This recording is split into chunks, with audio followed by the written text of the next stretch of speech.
She kicked me out for losing my job, then saw me on TV and regretted everything. I woke up at 5:47 a.m. Same as always. Coffee, boots, silence. I had no idea that in 3 hours, my entire life would disappear under the word restructuring. You know that feeling when you're walking through your own house and everything feels just right? That morning in Asheville, North Carolina, I did my usual rounds. Kitchen first, checked the cabinet door I'd fixed last weekend. Still solid. Living room. Ran my fingers along the mantel I'd carved from a single piece of oak. Perfect grain, no splits. Every nail in that house was driven by these hands. Every board measured twice. Cut once. This wasn't just a house. This was proof I existed. Sarah always said I was obsessed with that place, but she never understood. When you build something from nothing, when you turn raw lumber into a home where your kids take their first steps, where Christmas mornings happen, where life actually lives, that's not obsession. That's legacy. I built that house the same way I approached everything else. Methodically, carefully, with respect for the materials and the process. Same way I'd worked at Global Woodworks for 15 years, turning trees into furniture that would outlast the people who bought it. Walking to my truck that morning, I felt that familiar surge of pride looking at the factory in the distance. Smoke rising from the stacks meant production was running smooth. Meant another day of good, honest work. Meant I was part of something bigger than just a paycheck. My grandfather, Jonathan Brooks, used to say the best measure of a man wasn't his bank account, but how many things he'd built that were still standing after he was gone.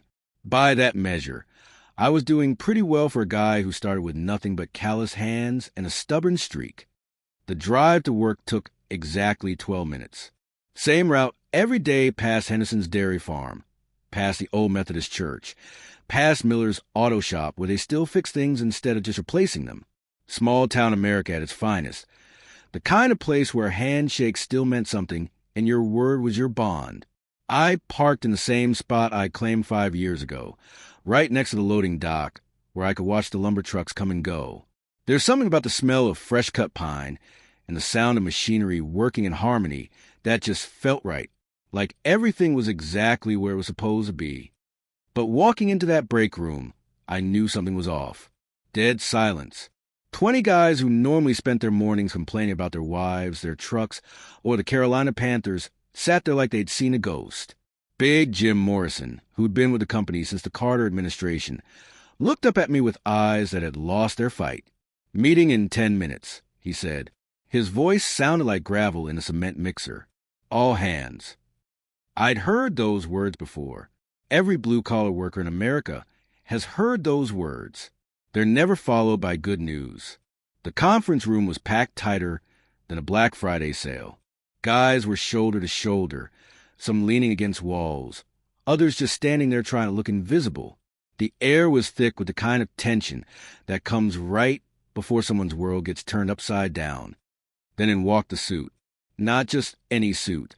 This was one of those $1,000 numbers that screamed, "I've never worked a day with my hands in my life." Briefcase that probably cost more than most of us made in a month. Hair so perfect, it looked like it was photoshopped in real life. His name was Richard something or other. Didn't matter.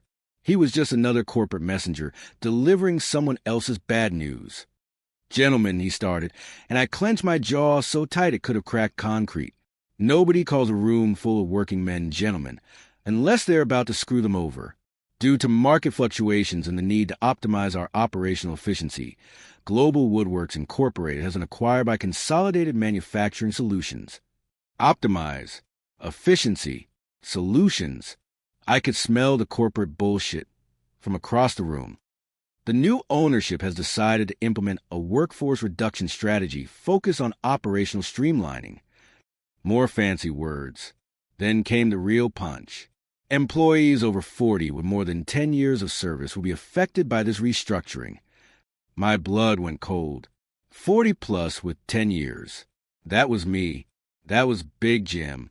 That was most of the guys who actually knew how to run this place. They weren't just laying people off. They were getting rid of anyone who remembered when this company actually gave a damn about its workers. The following individuals need to report to Human Resources immediately after this meeting. The suit started reading names from a list. Each name hit like a hammer blow. Morrison, James. Thompson, Carl. Rodriguez, Miguel. Brooks, Martin. My name echoed in that room like a death sentence. 15 years of perfect attendance, 0 safety violations, and consistently exceeding production targets. And I was on the list. I watched the faces around me. Relief mixed with guilt on the younger guys, stone-cold terror on those of us called out. We were the old guard, the expensive employees with accumulated sick days and vacation time, the ones who expected raises and respected the union. In corporate math, experience equals liability. Knowledge equals overhead. Loyalty equals expendable. The suit kept talking about comprehensive transition packages and career development resources, but I wasn't listening anymore. I was doing the math in my head. Mortgage payments, car payments, Emily's senior year expenses, Caleb's college tuition. The numbers didn't add up. They never do when your income drops to 0 overnight.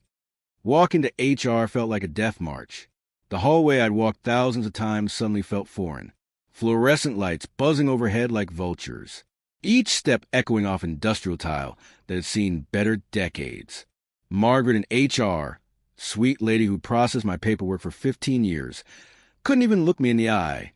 She slid a manila folder across her desk like it contained nuclear waste. Martin, I'm so sorry. This isn't my decision. Inside that folder was my entire professional life, reduced to legal documents. Severance calculation, 2 weeks for every year of service. COBRA insurance options that would cost more than my mortgage. A phone number for career transition services that would probably put me on hold for 45 minutes before telling me to update my LinkedIn profile. 30 weeks of severance pay.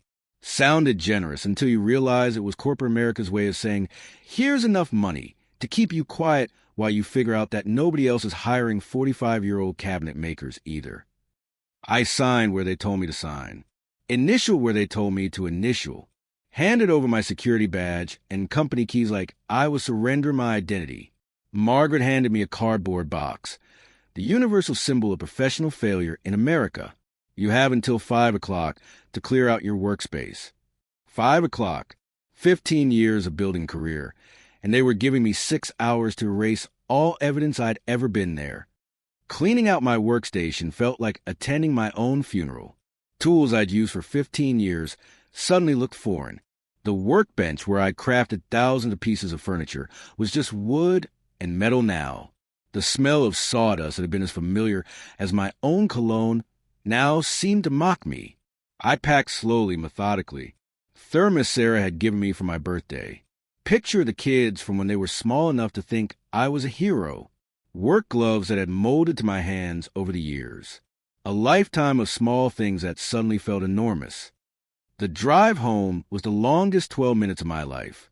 Same route, same landmarks, but everything looked different now. Henderson's dairy farm, probably struggling just like everyone else.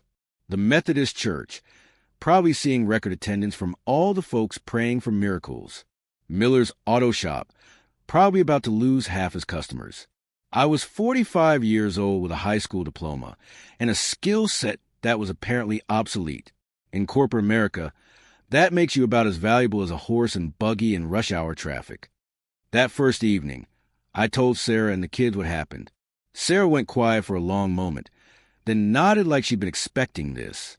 The kids looked worried, but not panicked. We were Americans. We'd figure it out. That's what we do. It's temporary, I said, more to convince myself than them. I'll find something better. Sarah gave me a half-hearted nod without looking up. Of course you will, she said, already halfway out of the conversation. For about a week, I believed her. But finding work at 45 isn't like finding work at 25. Every application disappears into some digital black hole. Every interview ends with "we'll be in touch," and silence that stretches forever. The younger guys get hired. The guys willing to work for half what I used to make get hired. I don't get hired. By week 2, the worry line started showing on Sarah's face. By week 3, she was making comments about my approach to job hunting. By week 4, The comments turned into suggestions. By week 5, suggestions turned into criticisms. Maybe you're being too picky, Martin. Maybe you should consider other industries. Maybe 45 isn't too old to learn something new.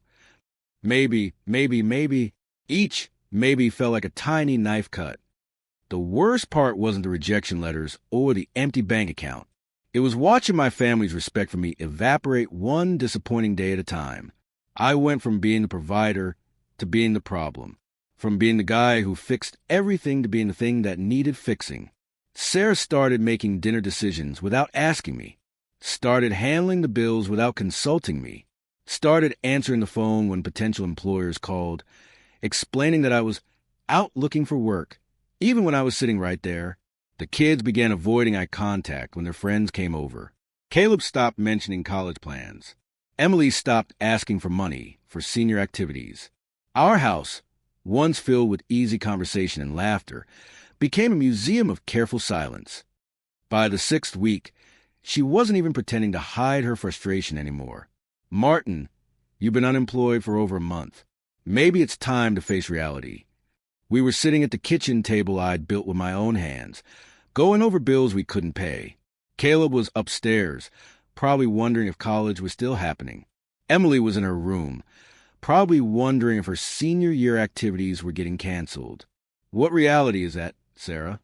That you're unemployed, that this isn't working, that we need a new plan. The way she said unemployed, like it was my name now instead of my temporary situation, cut deeper than any corporate layoff notice. I'm trying, Sarah. Every damn day, I'm trying. Trying isn't paying the bills. Trying isn't getting Caleb's tuition together. Trying isn't. Enough? I said, louder than I meant to. I get it. But I didn't get it. Not really. Because I was about to learn that 6 weeks of unemployment was just the warm-up act. Week 7 brought the first real fight. Sarah wanted me to take a job at the big box hardware store. Part-time, minimum wage, no benefits. The kind of job where they put an orange apron on you and pretend you're helping people while you're really just directing them to the self-checkout kiosks. It's honest work, she said. It's not enough to live on. It's better than nothing. Nothing. That's what she thought I was bringing to the table. Nothing. Week 8, she started calling me unemployed in front of kids. Ask your unemployed father if he can drive you to practice. Maybe when your unemployed father finds work, we can think about that. Each time, Caleb and Emily would look at me with this mixture of embarrassment and pity that made me want to disappear into floorboards I'd install myself. They'd grown tired of defending me to their friends, tired of making excuses for why Dad couldn't afford this or that anymore. By week 9, I was taking a hardware store job just to stop the constant criticism. 8 hours a day in an orange apron, explaining to customers why the screws they wanted were in aisle 12 when any competent carpenter could tell them exactly what they needed in 30 seconds. The pay was a joke. The schedule was inconsistent. The management treated me like I was lucky to be there instead of recognizing that I knew more about building materials than their entire corporate training program. But it stopped Sarah's daily commentary about my unemployment situation. Week 10 brought a new problem. Sarah's flower business, the one that had been getting off the ground for 3 years, had another catastrophic failure. This time it was some kind of fungus that wiped out her entire spring inventory. Instead of admitting that maybe running a greenhouse required more than enthusiasm and Pinterest inspiration, she blamed everything else. The weather, the suppliers, the customers who didn't appreciate quality. If you hadn't lost your real job, she said, I could have invested in better equipment. Real job. My 15 years of skilled craftsmanship was a real job. My current employment was apparently fake. Sarah, you've lost money 3 years running. Maybe the problem isn't the equipment. Wrong thing to say. Dead wrong.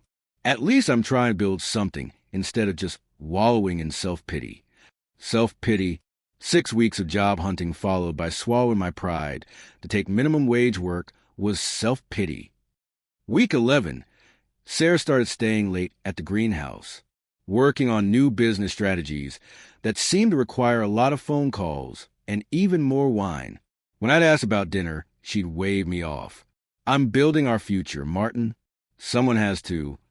Our future, built on dead flowers and delusions of entrepreneurial success.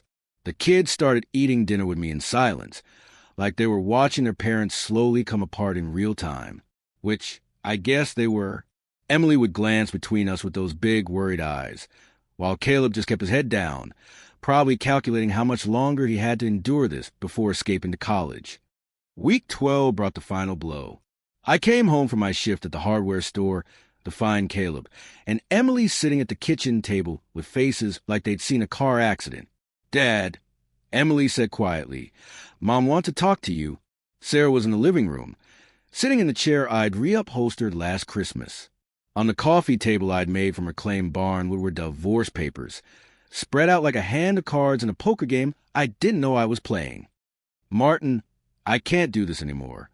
She was perfectly composed. Hair done, makeup fresh, like she prepared for this conversation the way other people prepare for job interviews. "Can't do what, Sarah?" "This. Us. The uncertainty. The stress. I need stability, and you can't provide that anymore. Like I'd been failing her for years instead of working my ass off to give her everything she wanted while she played farmer with plants that wouldn't grow. "What are these papers, Sarah?" "Divorce papers," she said simply, like she was discussing the weather. "I filed last week. I was just waiting for the right moment to tell you. You're divorcing me? Now, I lost my job 3 months ago, and you're kicking me when I'm down." The right moment. While I was working minimum wage to keep food on the table, while the kids were stressing about their futures, while our entire world was already falling apart. That was the right moment for her to twist a knife. "The house is in my name, Martin. Has been since we refinanced 5 years ago. Remember? You said it would be better for tax purposes." I remembered. I'd trusted her completely. Signed whatever papers she put in front of me, because that's what married people do. They trust each other. They build things together. Apparently, she'd been building an exit strategy while I was building our future. "You're taking the house?" "The house I built with my own hands." "It's not personal, Martin. It's just practical. I need somewhere stable for Emily while she finishes high school. Caleb needs to know he has a home to come back to during college breaks. You understand? Personal." She was taking 15 years of my sweat and blood and calling it not personal. I looked around that living room one more time. The mantel I'd carved, the built-in shelves where we displayed family photos, the hardwood floors I'd installed board by board. Each loving detail was a piece of my soul hammered into wood and drywall, and she was keeping it all because it was practical. "Where am I supposed to go, Sarah?" "You'll figure something out. You always do." But the way she said it, it didn't sound like confidence in my abilities. It sounded like dismissal, like I was somebody else's problem now. Standing up from that couch, the one I'd reupholstered with my own hands, I felt something break inside me that had nothing to do with unemployment or divorce papers. It was a sound of trust shattering, of 22 years of marriage crumbling like termite-eaten wood. That night, I packed everything that mattered into one cardboard box. Didn't take long. Amazing how a man's whole life can fit into something that used to hold copy paper. Photos of the kids from when they were small. My grandfather's pocket watch. A coffee mug Emily had made me in second grade art class. The deed to 10 acres of overgrown land outside town that everyone called the Brooks Dump, the only thing I'd inherited from my grandfather besides debt and stubbornness. Granddad had bought that land back in the 60s, planning to build something special there someday. Never got around to it.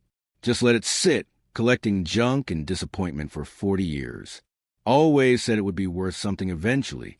Turned out he was right, just not in the way he expected. Loading that box into my rusty pickup truck, I felt like I was carrying my own coffin. 15 years at the factory, 22 years of marriage, 45 years of trying to do everything right.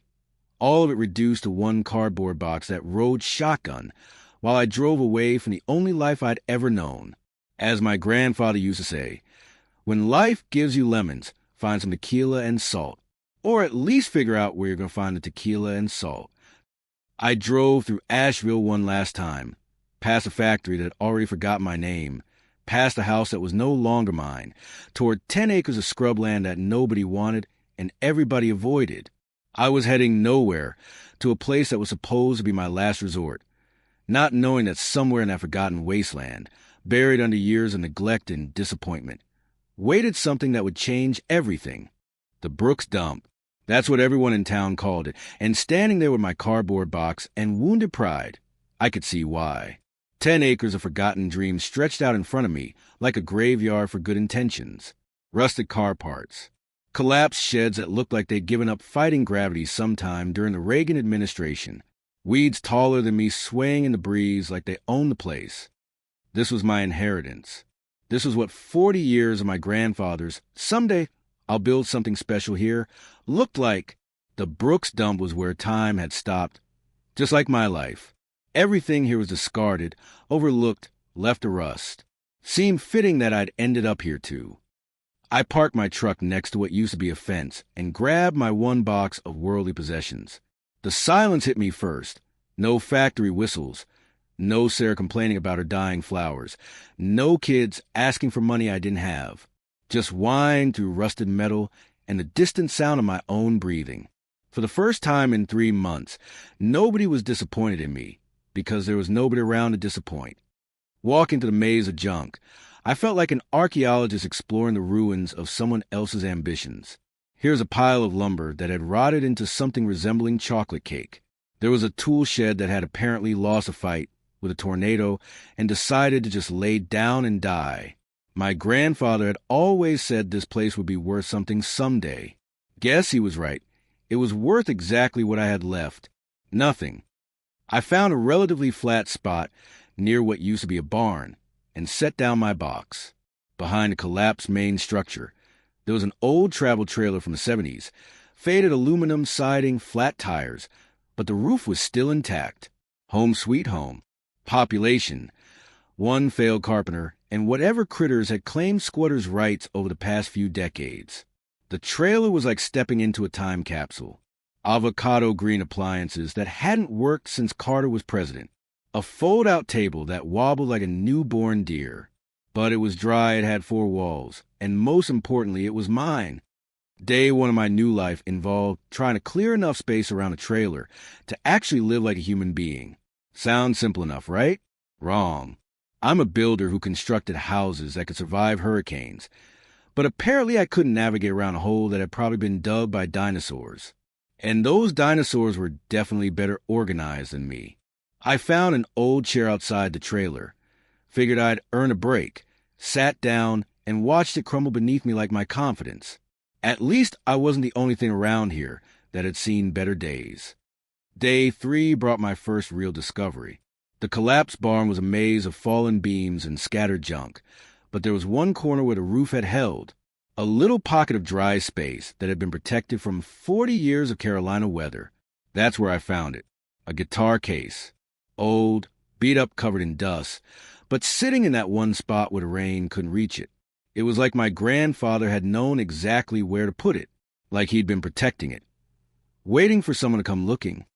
I'd never been particularly musical, could barely carry a tune in a bucket with handles, but something about that case pulled at me.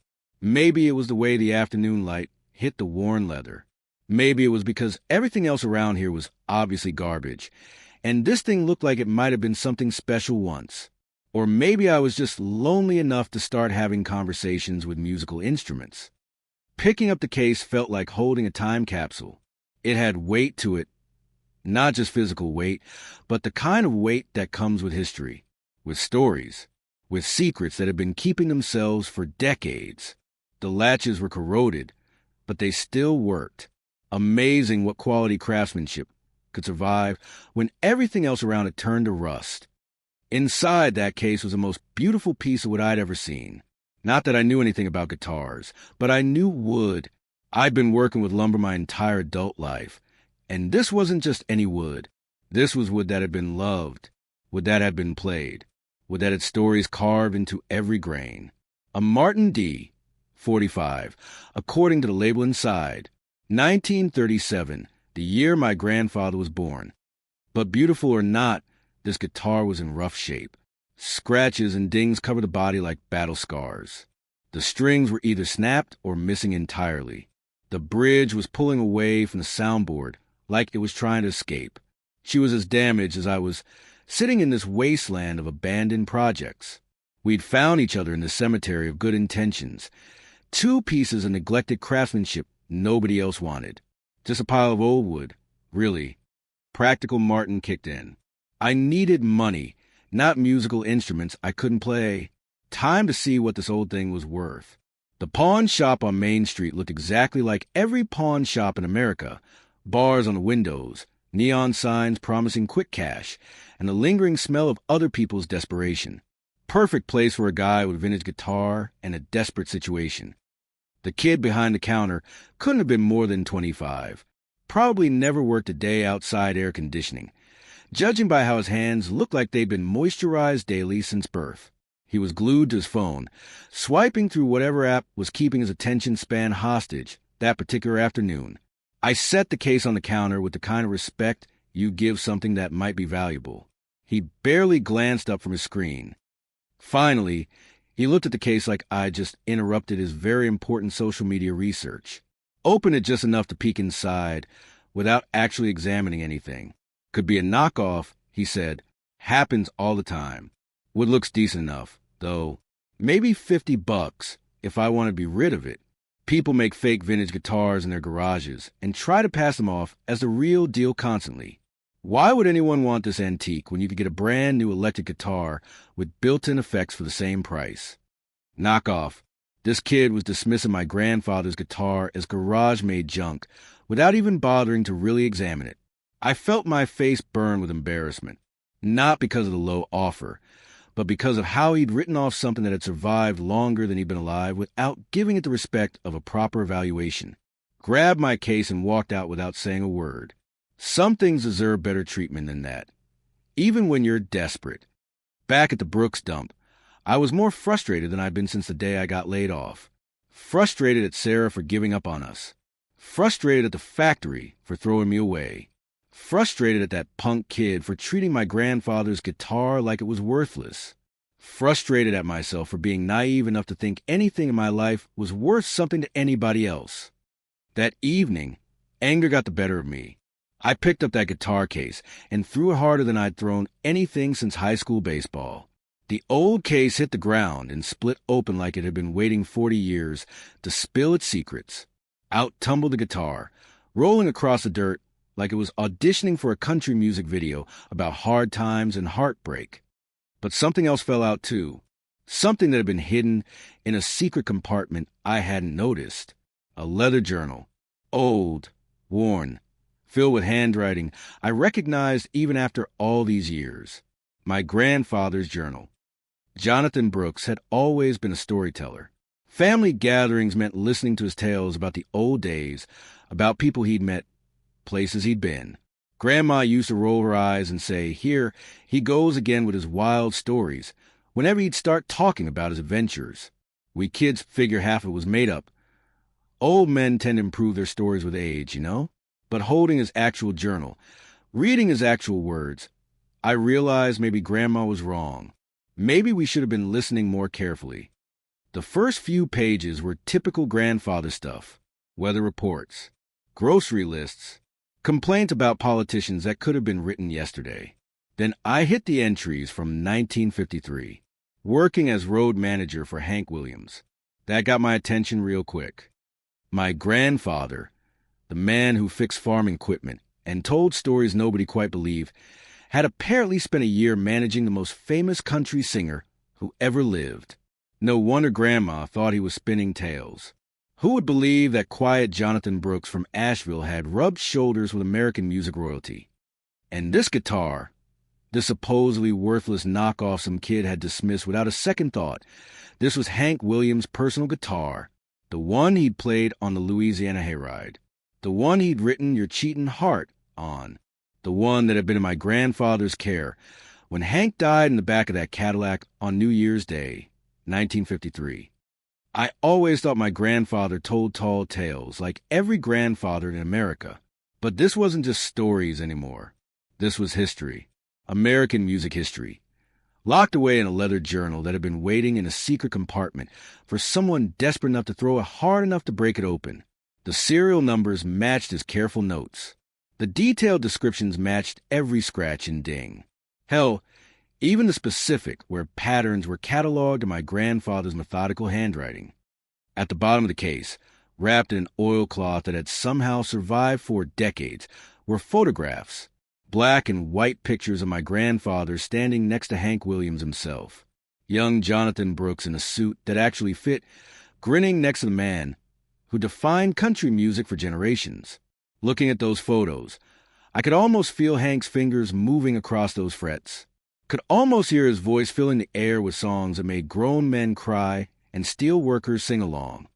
This old guitar that had been hiding in plain sight for 40 years wasn't just wood and wire. It was a piece of American music history, a direct connection to the man who'd influenced everyone from Bob Dylan to Bruce Springsteen, a relic from the days when music came from the heart instead of computer, and it was mine. Sitting there in the dirt, surrounded by 40 years of accumulated junk, holding photographs of my grandfather with one of America's greatest musicians, I felt something I hadn't felt in months. Hope. This old guitar, with its scratches and missing strings and stories worth millions, had just become my only chance. But could a man who couldn't carry a tune in a bucket, who didn't know a chord from a doorknob, somehow bring this forgotten melody back to life? The guitar needed more than repair. It needed resurrection. And I was about to find out if a broken-down carpenter could learn to restore something that required rebuilding its very soul. As my grandfather used to say, the best melodies don't play on strings. They play in the heart. Now I just had to figure out if my heart still remembered how to sing. Sitting in that old trailer with my grandfather's journal in my hands, I felt something I hadn't felt since before the factory closed its doors. Purpose. I could almost hear his voice echoing in my head, like old Jonathan Brooks was standing right there next to me saying what he'd always said when life knocked me down as a kid. You're not the type to quit after the first punch, are you, Martin? The next morning, I started hunting for my grandfather's old tools. They were scattered across the property like pieces of a puzzle nobody had bothered to solve. Rusty chisels buried under 40 years of leaves. A workbench that had weathered decades, but still had good bones. And then there was his tool chest, a masterpiece of organization that had somehow outlasted everything time could throw at it. Opening that chest was like opening a time capsule. Every tool had its place, wrapped in oilcloth that had kept the rust at bay. Hand planes that still held their edge. Chisels sharp enough to shave with. Files and sandpaper organized by grit. My grandfather had been preparing for this moment, without even knowing it. Of course, being a carpenter and being a guitar restorer are two completely different animals. My first attempt at removing the old strings resulted in me somehow tangling myself up like a rodeo calf. Took me 20 minutes to get free, and when I finally did, I was holding what looked like a bird's nest made of wire. The guitar just sat there, probably judging my technique. Even broken, it had more dignity than I did.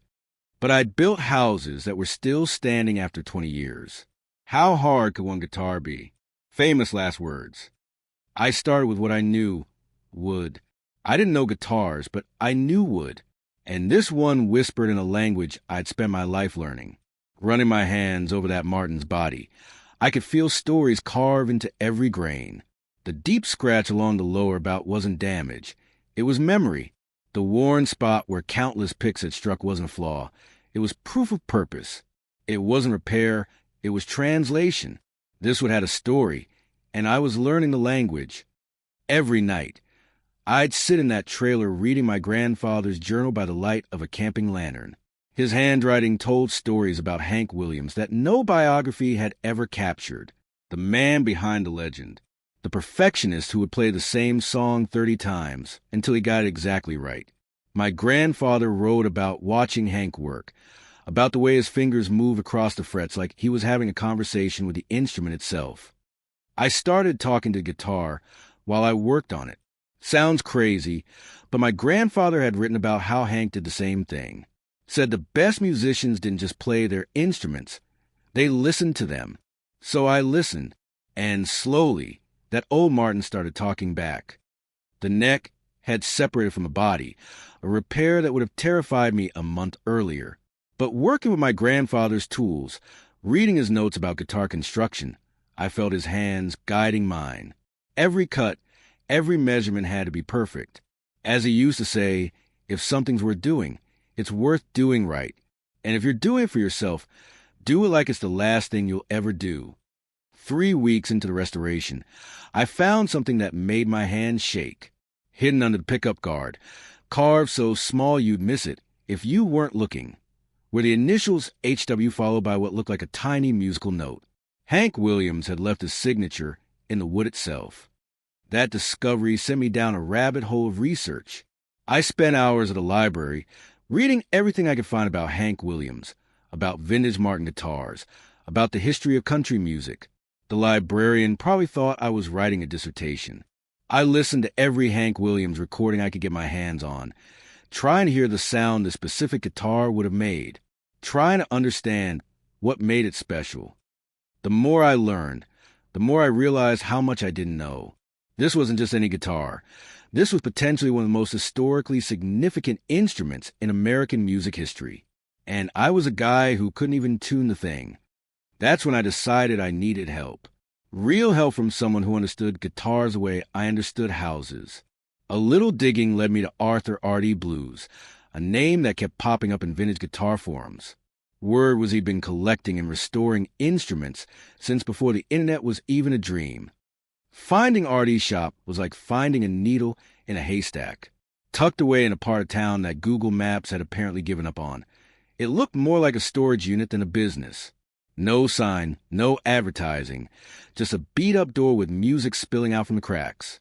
I knocked and waited, knocked again. Finally, the door cracked open. The man who answered looked like he'd stepped out of a 1960s folk album. Wild gray hair, thick glasses held together with electrical tape, and clothes that had seen more decades than most people. He squinted at me like I was trying to sell him insurance or convert him to something. What did I want? Was I from the government? Because he'd already told them he wasn't interested in their surveys. It took 10 minutes of explaining before he'd even let me inside. Apparently, he got a lot of people trying to sell him fake vintage guitars, and he developed a healthy suspicion of strangers carrying guitar cases. But when I mentioned Hank Williams, something in his eyes sharpened. When I said Jonathan Brooks, he opened the door wider. Artie's shop was a museum of American music history. Guitars hung from every wall, some worth more than most people's houses. The smell of wood polish and old leather filled the air like incense. He led me to a workbench covered in tools that made my grandfather's collection look like a toy set. Now, he said, let's see what you've got. I opened the case with the reverence you'd give a religious artifact. Artie bent over the guitar, not touching it at first, just looking. His breathing changed, got deeper, slower, like he was seeing something that mattered. He picked up a magnifying glass and examined the wood grain, the binding, the tuning pegs. Made little humming sounds that could have been approval or concern. Then I showed him the photographs, the journal entries, the careful documentation my grandfather had kept. Artie's hand hovered above the guitar, like he was about to touch a sacred relic. When he finally looked at me, his voice had dropped to almost a whisper. I knew your grandfather, he said quietly. Jonathan Brooks was a treasure of a man. Never bragged, never showed off, but I always suspected he had some kind of incredible secret. Now I see it was something bigger than just wood and wire. The next 2 hours were like getting a masterclass in guitar history. Artie confirmed everything my grandfather had written. The serial numbers matched Martin's records.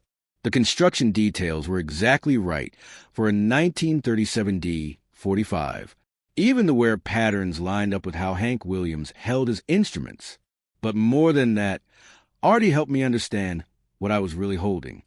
It was a witness to greatness, to grief, to genius. The instrument that had given voice to songs that defined American culture. The wood that felt the touch of hands that created music, still being played 70 years later. And somehow, impossibly, it found its way to me. Artie offered to help finish the restoration. Said it would be an honor to work on something with this kind of history. But he also warned me about what came next. Once word got out about what I had, everything would change. Collectors would come calling. Museums would want it. Auction houses would start making offers that could set me up for life. After a month of careful work, the restoration was almost complete. The guitar was breathing again, waiting for someone to give it voice. But could a man who'd spent his life in the background bear the weight of the spotlight that wasn't aimed, but inherited? Looking at that Martin D 45, gleaming under Artie's workshop lights, I realized I was about to find out just how much my grandfather's legacy was really worth, and whether I was ready for what that might mean. The moment I strung that Martin D 45 with fresh strings, my hands were shaking like a leaf in a tornado. This was it. Either I'd spent a month bringing a piece of history back to life, or I'd been fooling myself with the most expensive delusion in North Carolina. I positioned my fingers on the frets the way I'd seen in a dozen YouTube videos, took a deep breath, and played my first chord. The sound that came out of that guitar was like nothing I'd ever heard. It wasn't just sound. It was the voice of centuries flowing through my hands. Each note felt like a memory awakening. Each chord rang out like a confession from the wood itself. My fingers seemed to move on their own, like the guitar was teaching me how to play it instead of the other way around. For about 30 seconds, I felt like I understood what my grandfather had written about, the way Hank Williams talked to his instruments, the conversation between musicians, and would that create something bigger than either one alone. Then reality kicked in. I was still a carpenter who couldn't carry a tune, and this was still the most valuable piece of American music history, sitting in a trailer that probably violated 17 health codes. Time to make some calls. I found Historic Sound Auctions online, the kind of high-end auction house that sells guitars for more money than most people make in a lifetime. Their website looked like something from a museum, all marble and mahogany, and people in suits who'd never had dirt under their fingernails. Perfect. The first phone call went about as well as you'd expect. The receptionist listened to my story with the kind of patience reserved for people who clearly belonged in padded rooms. Another guy who'd found an old guitar in his garage and thought he'd struck gold. They probably got 50 calls like mine every week. I could practically hear her rolling her eyes through the phone. But I had something those other callers didn't have. Documentation. Photographs. A paper trail that led straight back to the king of country music himself. I spent the rest of that afternoon scanning every page of my grandfather's journal, every photo, every receipt and ticket stub he'd saved. Uploaded them all to an email that probably crashed their server. 3 days later, my phone rang. The voice on the other end belonged to Dr. Elizabeth Morrison, senior authenticator for Historic Sound Auctions. She'd reviewed my materials and would like to arrange an in-person evaluation. Would Thursday work for me? Lady, Thursday worked perfect. So did every other day for the rest of my natural life. Thursday morning. 2 black SUVs pulled up to the Brooks dump like the trailer held a national treasure instead of a busted workbench. Out stepped 3 people who looked like they'd never been within 50 miles of a junkyard, all pressed clothes and serious expressions and briefcases that probably cost more than my truck. Dr. Morrison turned out to be a woman in her 50s with silver hair and eyes that had probably authenticated more musical history than the Smithsonian. I led them to the trailer, trying not to notice how they carefully avoided stepping in anything that might stain their expensive shoes. The guitar was waiting on my grandfather's old workbench, case open, ready for inspection. Dr. Morrison approached it like she was entering a church. What followed was the most thorough examination I'd ever witnessed. They measured everything twice, photographed every scratch and ding, compared serial numbers against databases I didn't know existed. Then came the moment of truth. Dr. Morrison nodded to a younger man who'd been carrying what looked like a guitar case of his own. David Chun, she introduced him, professional session musician and guitar specialist. If anyone could make that Martin sing the way it was meant to sing, it was David. He picked up my grandfather's guitar with the reverence most people reserve for newborn babies.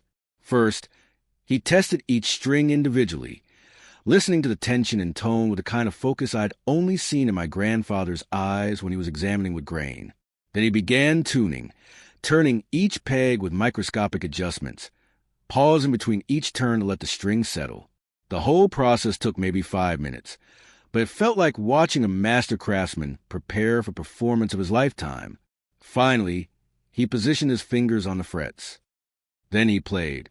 The sound that filled that old trailer was pure magic. Deep, rich, resonant. The exact tone I'd heard on those scratchy Hank Williams recordings from 70 years ago. It was like Hank Williams himself had returned to play one last song. Dr. Morrison's eyes went wide. David's hands were trembling by the time he finished. The third expert, a wood specialist whose name I never caught, was examining the guitar's body with a magnifying glass and making notes that looked like hieroglyphics.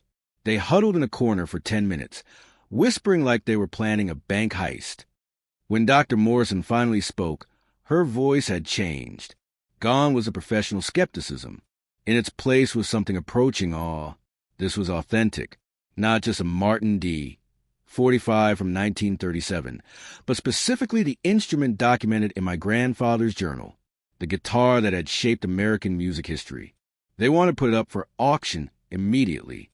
The next month was a blur of paperwork, media interviews, and attention I'd never asked for and didn't particularly want. Suddenly, every newspaper in the state wanted to talk to the unemployed carpenter who'd found a multi-million-dollar guitar in his grandfather's junk pile.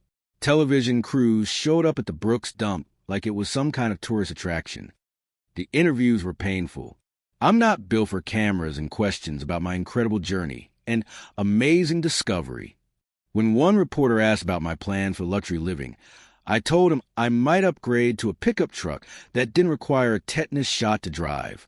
That clip ended up on YouTube with 1 million views. Go figure. The auction was scheduled for a Saturday afternoon in Charlotte. Historic Sound Auctions flew me up, put me in a hotel room that was bigger than my trailer, and gave me a suit that probably cost more than I usually make in a month. Standing in that auction house, surrounded by people who wore wealth like aftershave, I felt like an imposter in my own story. The auction room was packed with collectors, museum representatives, and investors who saw dollar signs where I saw my grandfather's legacy. Cameras everywhere. Reporters with notepads. The kind of attention that makes a man want to find the nearest exit. But I stayed. This was my grandfather's moment as much as mine. When they brought out the guitar, a hush fell over the room like someone had just unveiled the crown jewels. The auctioneer started the bidding at $500,000. Within minutes, it had doubled, then tripled. I watched grown men and women wave paddles like they were swatting flies, each gesture representing more money than I'd made in my entire working life. The bidding war came down to two people, a private collector from Nashville and a representative from the Country Music Hall of Fame. Back and forth they went, neither willing to let this piece of history slip away. For a million, 4.2, 4.3. My heart was beating so hard I thought it might crack a rib. $4.5 million. Sold to the Country Music Hall of Fame. The room erupted in applause, but all I could hear was silence. This wasn't just money changing hands. This was my grandfather's voice finally being heard after 70 years of silence. I didn't scream or jump or do any of the things you see in movies. I just sat there, feeling a quiet satisfaction wash over me like warm rain. This wasn't just about the money. This was about Jonathan Brooks finally getting the recognition he'd never sought but always deserved. I thought about his smile, about the stories he'd told that we'd never quite believed, about how right he'd been about everything. The money hit my bank account on Monday morning. More zeros than I'd ever seen in one place. By Monday afternoon, the phone wouldn't stop ringing. Suddenly, I was a long-lost treasure everyone had just rediscovered. Sarah reminisced about our shared journey. Caleb bragged to his friends about his millionaire dad. Emily wept about always believing in me. Funny how money has a better memory than people do. Investment advisors called with strategies for preserving wealth. Reporters wanted follow-up stories. People I hadn't heard from in decades suddenly remembered we'd been best friends. I ignored them all. Every call, every text, every attempt to reconnect with a man who'd suddenly become worth their time. But sitting in that trailer with more money than I'd ever dreamed of, surrounded by the same junk that had been there when I arrived, I had to ask myself the question that kept me awake at night. Money was one thing, but could it buy back what had been lost? Could it heal the wounds that had been carved into my heart? Could it rebuild the trust that had been shattered? I had millions now, but did I have a real home? A real family? Or was I still just a man living alone in a trailer, surrounded by the echoes of other people's abandoned dreams? The guitar was gone. The applause had faded. But somewhere in the silence of that trailer, my grandfather's ghost was still waiting. Not for money, not for recognition, just to see what I'd do next. And honestly, I wasn't sure I knew the answer to that question yet. 2 weeks after the auction, they came. I was sitting on the porch of my trailer, looking out at the Brooks dump that wasn't much of a dump anymore. Having money changes your perspective on things like lawn mowers and professional landscaping services. The place actually looked respectable now. That's when I saw the familiar minivan pulling up the gravel drive.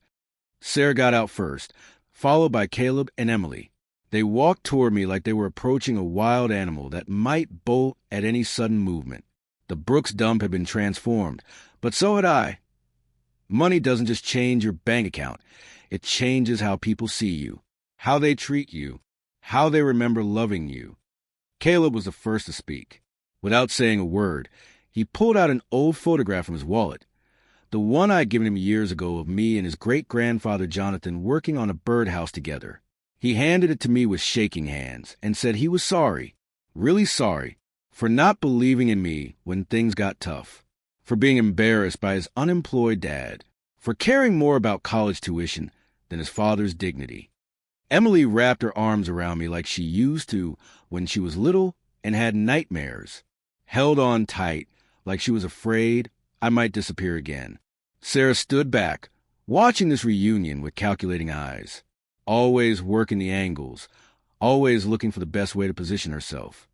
She cleared her throat and launched into what sounded like a rehearsed speech about second chances and family healing. Then came the real pitch. Maybe I could invest in her flower business now? She'd already ordered the most expensive imported fertilizers money could buy. This time would definitely be different. I looked at her for a long moment, then said something that surprised even me. Sarah, I'm already investing in a future that doesn't wilt. The kids laughed at that. First time I'd heard Emily laugh in months. I forgave them all, right there on the spot. But forgiveness doesn't mean forgetting, and it sure doesn't mean going backward. Forgiveness means letting go, and I needed that release more than they needed my absolution.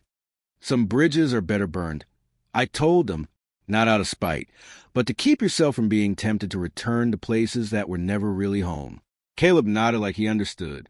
Emily looked hurt, but accepting.